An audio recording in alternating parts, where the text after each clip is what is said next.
don't want to do that, but on balance, you should be okay. Like 9 out of 10 games, you'll be fine. Dicey is like, there's a large number of counter picks, or they're not versatile enough. Like they have to commit to a very specific game plan, and they can't wiggle around it, and they can like only play one position. So if they do get countered, that counter is like guaranteed to be impactful, you know? You Better Come Correct is like, they have a large number of counters, or like a significant number of very hard counters. And if you are going to be one-tricking them, you need to be really, really good at being able to deal with those counters. You better come correct if you're going to try to one-trick these heroes. And there's going to be maybe 12 to 15 heroes or so in there. And then straight cheeks, which is like, you can't one-trick these heroes. Like, you just can't do it. They're too specific. They have so many awful matchups. They're like countered by a ton of different things. These are like heroes that you have to last pick in order to be effective with them, basically. There aren't going to be very many straight cheeks heroes. Most Dota heroes are pretty versatile, but there's going to be a couple. I'm expecting the majority to be in the top 2 tiers, and most of them will be supports. You can call it carry bias if you want, but it's the nature of the beast. But that's Abaddon. That's how he fits on the tiers. Hopefully that explains it. Moving on, we've got Alchemist. Alchemist, position 4 Alchemist is a fucking meme, and I hate it. I hate it so much. Going Ag Slave is a total waste of time, in my opinion. I'm going to... So as a core, I think you better come correct. Alchemist plays a very weird tempo-oriented game, and he's sort of high... It's not high risk, but it is high stakes. Because if you die early on as an Alchemist, your game is like already kind of shit. And if you die twice in a row, you're like a creep now.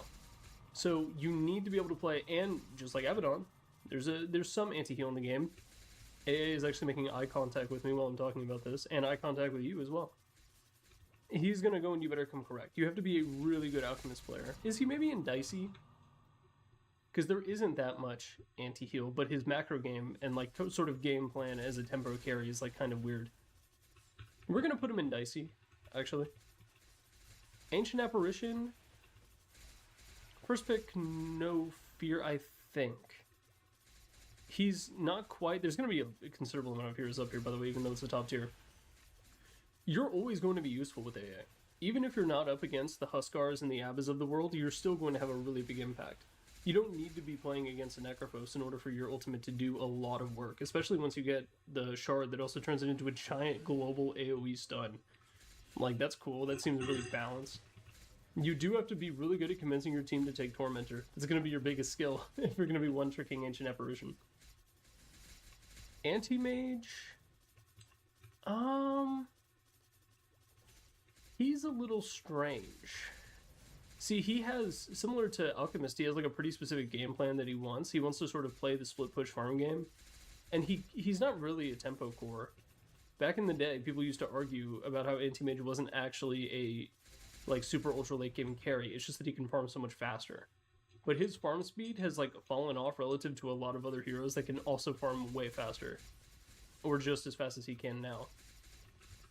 And there's like some really shitty lane matchups. I think we put him in Dicey. Yeah, we're gonna put him there for now. Arc Warden, you fucking better come correct. You have a lot of really good lane matchups, that's the thing. Is like you do really well in lane a lot. But if they have enough jump, or like they have a Deathball comp, you're kind of boned. It's really hard for Arc Warden to play into teams that want to be super aggressive and can get on top of him. You can only sack so many towers as Arc Warden. But he's also, like, his sort of saving grace in this is that you can be super versatile in terms of the items that you buy and the play patterns that you adopt. So if you know Arc Warden, like, really the ins and outs, you can probably get away with one-tricking him. But you kind of need the right game. Then again, if you're playing Arc, you're gonna get the last pick the majority of the game, unless you're playing, like, carry Arc, which really isn't in vogue. I don't think anyone's really doing that now.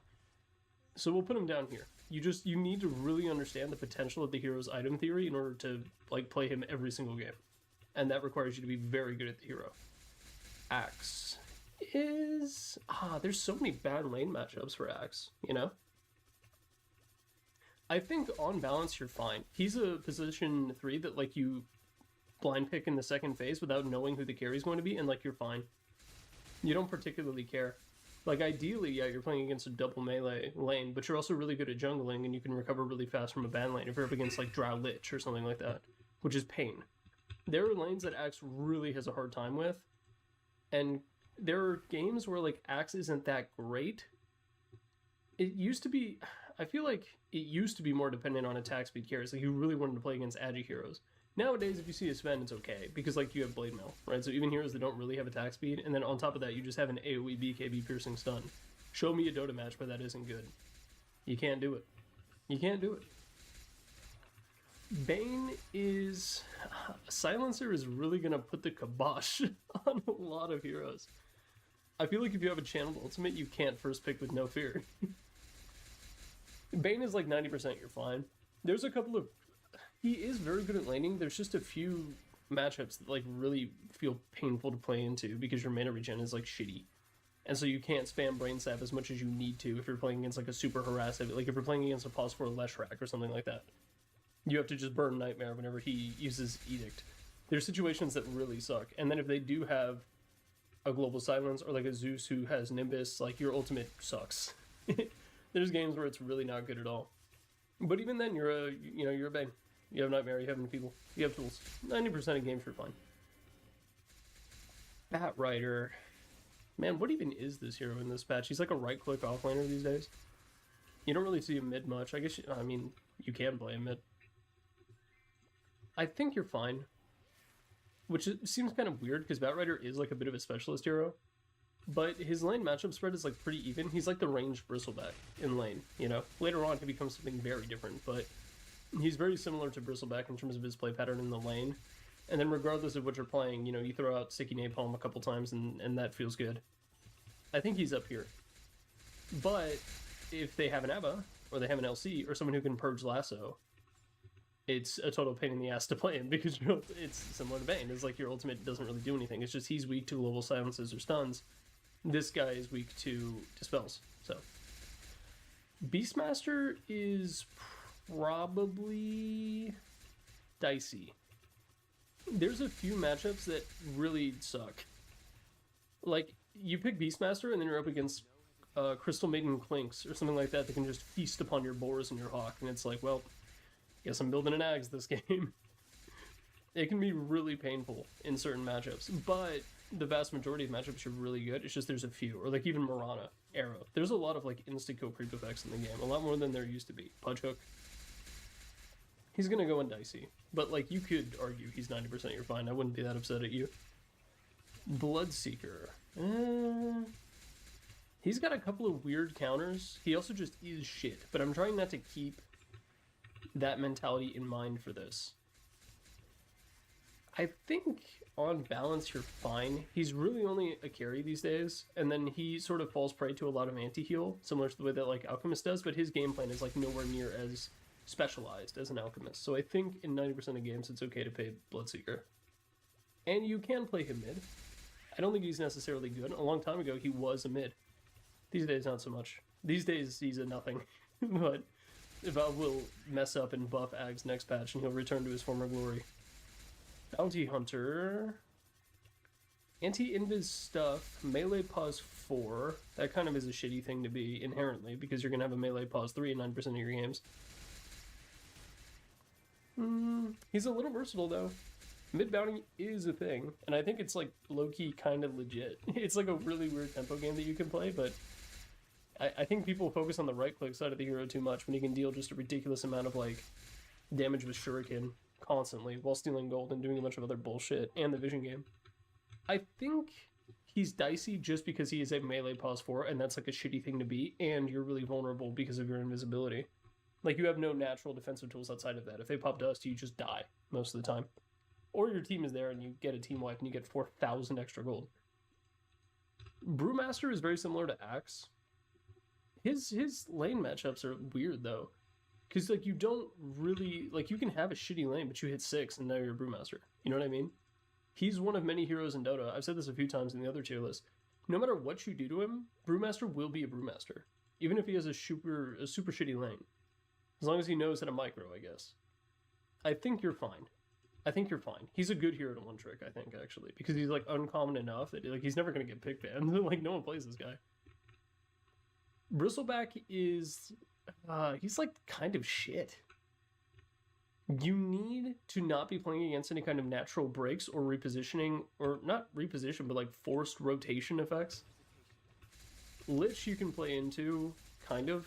Lich you can play into, but like LC is like really tough. Heroes that have those sorts of things, there aren't very many of them in the game, but then there's also the breaks. So there's like multiple things that like counter you or just completely shut down your character. And then your lane matchup is like weird. He's another offlaner that like against range heroes you're kind of terrible. He's gonna go and you better come correct. But the thing is like the skill ceiling on Bristleback like is nowhere near as high as our coordinate. It feels weird to put it next to him. He's like borderline straight cheeks, honestly, because there's like multiple ways to completely shut down the ability that he is named after. But he's still gonna go here. Broodmother. Is your name in Chinese? If it is, I think it's first pick, no fear. Am I right, fellas? My fellow US West Qers at 2 a.m.? True, man. Where does this go?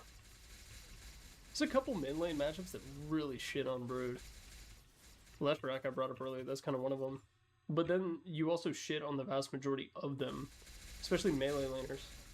I think you do need to be really good, but I think it's just like dicey though. Because even in a bad matchup, like Brood just jungles and it's fine. You can just come out the jungle and be a Broodmother. And then you can focus on yourself rather than the Spiderlings and just do the super right click build. Which I guess you do anyway these days. It's gonna go dicey, but this one's a little bit strange. Centaur War Runner. This is the opposite of the Brewmaster and the Axe, because you do kind of want to pick Centaur. You don't want him against double range lanes, but like you're fine because of Retaliate. You can still interact with the lane without actually having to interact with the enemy heroes. Them interacting with you automatically makes you interact with them. It's a very useful trait. Not a lot of offlaners can do that. He's gonna go with 90%, you're fine. He's borderline first pick with no fear though. I'm trying to think of like lane matchups where he's not... Is he first pick no fear? First picking a Centaur is an aggressive thing to do. Kind of too brawlic. We're gonna keep him in here. CK is dicey. AoE damage deals so well with his illusions because they take like 500%. And you can just get your shit cleared immediately. And you're playing, and a lot of heroes have AoE in this game. Surprise. A lot of it. Like even just like a drow hitting multi-shot on you can basically nullify your ultimate, and that feels really bad.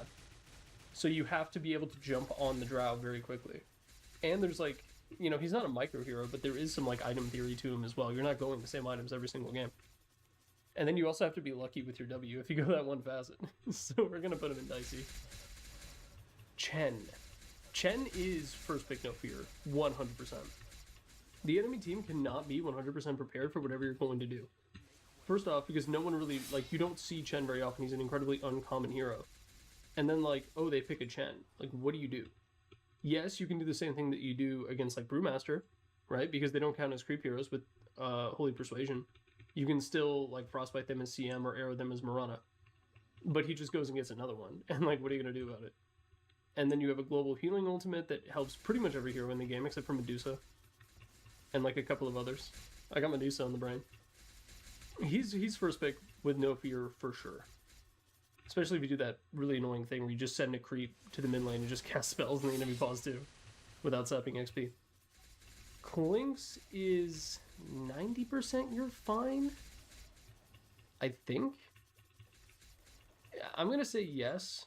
Well, he is 90% you're fine, it's just you need to know item theory on the hero. But not to the same extent as Arc Warden, because Arc Warden gets countered like crazy. Klinx... Invis is his primary defensive tool, but you also have Death Pact, you have the way to jump around. And then you also